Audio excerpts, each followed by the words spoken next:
Fernando Tatis Jr. signs the longest deal in MLB history, 14 years, $340 million. And this comes all in the same offseason in which the Padres have added Yu Darvish and Blake Snell to their rotation, as well as Joe Musgrove. And that's in addition to Korean star infielder Kim Ha-seong. So the Padres have not been quiet at all this offseason. And this is just the cherry on top. Here's where this deal gets pretty interesting, though, because this was something that, Nick, you brought up in our pre-production meeting yesterday, and I think it's pretty significant. A portion of Tatis's deal with the Padres is going to Big League Advance, which is a company that offers minor leaguers a base amount of money in exchange for a portion of their salary down the road. Now, this report came from Ken Rosenthal. We're not sure how much of his salary is going to BLA, but it could be as much as 10%, which in this deal would be $34 million of that deal if he took the maximum amount of money. So, Jimmy, I'll start with you. What do you make of this entire situation from the Padres signing yet another big money deal? They already have Machado. They already have Hosmer on the books. And with Snell and Darvish, we'll see if they add to that going forward in years to come.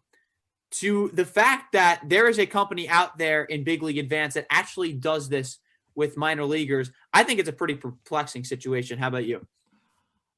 We'll start with the Big League Advance part of it. I do find it very interesting, and I feel bad for Tatis in this sense. I mean, he's going to be fine. Don't get me wrong. Like, yes, going down to $306 million over 14 years, I'd sign up for that as well. But yeah, it stinks. It's perplexing and it's odd, and there have been lawsuits filed against Big League Advance over the years to this very point. So, yeah, you hate to see it because obviously I want Fernando Tatis to get all his money. That being said, this is a steal for the San Diego Padres. I'm sorry. He is getting a little over $24 million a year. I would have been willing, honestly, to pay him double that in terms of AAV. And obviously you're not going to give him, $700 something million, or maybe it's 680, I guess it's the double. I almost failed math in high school, but basically you'd be paying an exorbitant sum over 14 years. So maybe you go to a shorter deal, but I would have been willing to just break the bank for this guy. I would have been willing to almost do what Trevor Bauer did on his contract, but for a longer stretch. And obviously that hurts your, luxury tax and whatnot. But this guy, at some point, I think before his career ends, Fernando Tatis Jr., in my mind, if he stays healthy, at some point is going to be the best player in baseball. And he's the guy I'd build around for the next 10 to 15 years before anyone else. It's not particularly close. Good for him. Good for the Padres. And they get their superstar of the future locked up. And one more thing I want to say, too. They did not mess around with his service time at all in 2019. They brought him up right from the jump. I think that goodwill really helped in this situation. And I think other teams should really take that into account to not do what the Chicago Cubs did with Chris Bryant. Instead, do what the Padres did with Fernando Tatis. Just bring him up, and then he'll be more likely to stay with you long term and probably give you a bargain, too. So good on all sides. And I love what the Padres are doing. I'll be pulling hard for them within a certain extent this season. Yeah, I don't necessarily disagree with you. I've never been a huge fan of the service time, Jimmy. The one thing I would say, though, is that he is going to be inclined to take less of a deal because he doesn't have as much leverage right now. So he has just been able to accumulate the money that he's going to accumulate very quickly because, he's not in a position to demand the contract in another situation. So when he's getting paid the $24 million this year, he otherwise would have been making $700,000 because of the way that arbitration works, and even pre-arbitration because he hadn't even hit that yet. So he is getting a bit of a discount on an AAV average, potentially going forward when he's reaching arbitration and then would be in a position to get paid. But that's down the line. Right now, he is getting a lot of money that he otherwise would not have gotten from the Padres. They just feel like it's better to front load some of the money that they would have owed him later on what his market value probably would have been, which would have been closer to, say, $45 million a year. So to me, they're just really moving money around more so than, just simply saying, we're going to pay him because we think that's what he's owed, or this is a bad deal for Fernando Tatis because he's getting paid in advance. The Major League Advance thing, I guess I feel bad for Fernando Tatis, but at some point I just don't know why he was doing that, whether that be him, whether that be, I mean, for crying out loud, his father played in the major leagues, so you'd think he knows what's up. Father didn't get $340 million though. Yeah, fair enough. He certainly did not. But what I'm saying is I don't know whose decision that was, who was advising him, or who thinks that this is a good idea. But that to me is on him. I mean, it's unfortunate that he signed up for the deal he signed up for, but he signed up for that deal. So I don't know, that's just not smart in my opinion. But again, at some point, then you're taking the baseline level of money, and you'll be good to go. And then everything else that comes after that is gravy. And if you're risking money later, you're risking money later. I believe, if I read the report correctly, it was $27.2 million that he's going to owe to Major League Advance. So that's yowza. That's a lot of money for some assurance that was not front loaded at $27 million. But again, it is what it is. And I think he'll be fine with the rest of his contract. So he'll still be able to manage with the rest of what he's getting paid.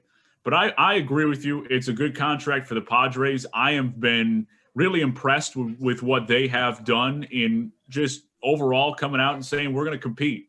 We don't care. We're going to play and spend like a big market team. We're going to acquire Yu Darvish and Blake Snell, and we're going to sign Tatis and sign Manny Machado and make the moves that they have made. It's been really impressive. And they are saying, we want to compete with the Dodgers in our own division and know that we really need to make some moves to do that.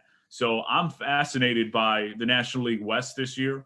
I think the Dodgers, again, have to be the favorites to repeat as World Series champions with what they've done this offseason. But San Diego is really good too. And that's going to be a really fun battle to watch throughout the duration of this season.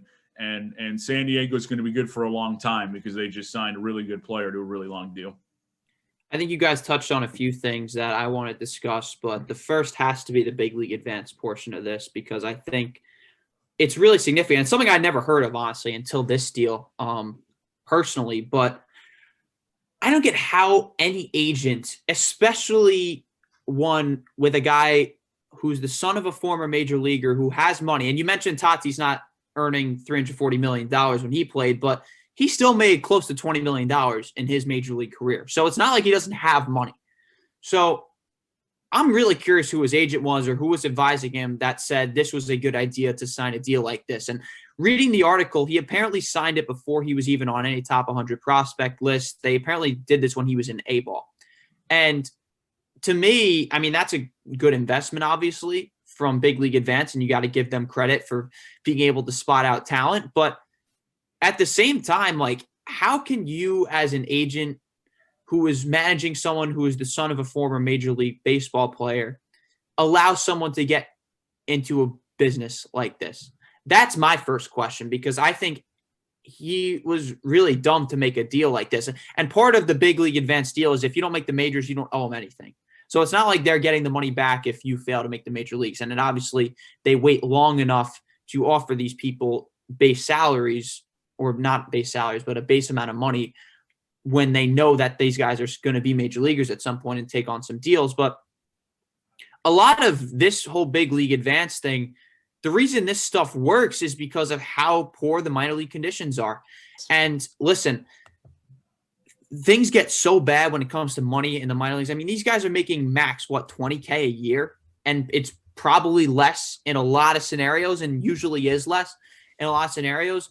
You want to fix something like this, it starts with Major League Baseball, and it starts with them offering their minor leaguers significantly higher salaries, because a lot of these guys in the minors are so desperate for money because baseball is their only outlet at that point, where they would be willing to take a dumb deal like this. And I know Tatis doesn't care, but hopefully this is an eye-opener for not only players, but at least maybe this will put some spotlight on Major League Baseball to really reconsider the type of deals they are giving their minor league players, because it's ridiculous for someone to have to accept a deal like this, especially someone in Tatis's shoes who really had a $700,000 signing bonus when he signed with the Padres from an international standpoint.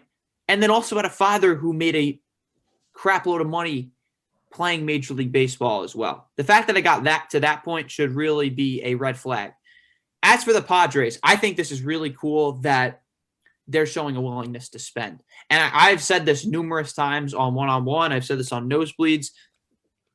In this era of baseball, in what I'm calling the COVID era of baseball, the biggest positive an organization could have is a willingness to spend and just a willingness to care about the product on the field. I mentioned what they've done just over the last year. I mean, you date back to the trade deadline.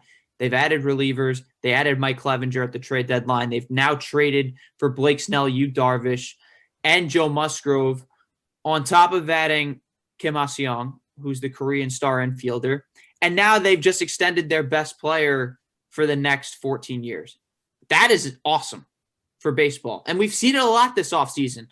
Like, as much as the talk that there is about owners not spending money and how much of a concern it is, and it certainly is, Steve Cohen has gone out and got Francisco Lindor and plans to extend him, and he plans to spend more money. The reigning champion LA Dodgers just signed Trevor Bauer to a pretty significant salary for the next 2 years. It's probably going to be a 2-year deal, but I mean, to give him $40 to $45 million over the next 2 years, that is encouraging to say the least. It's just refreshing to see guys and owners specifically actually care about their organizations. And I think that's significant going forward. And the Padres are certainly going to be a threat in the NL West this year.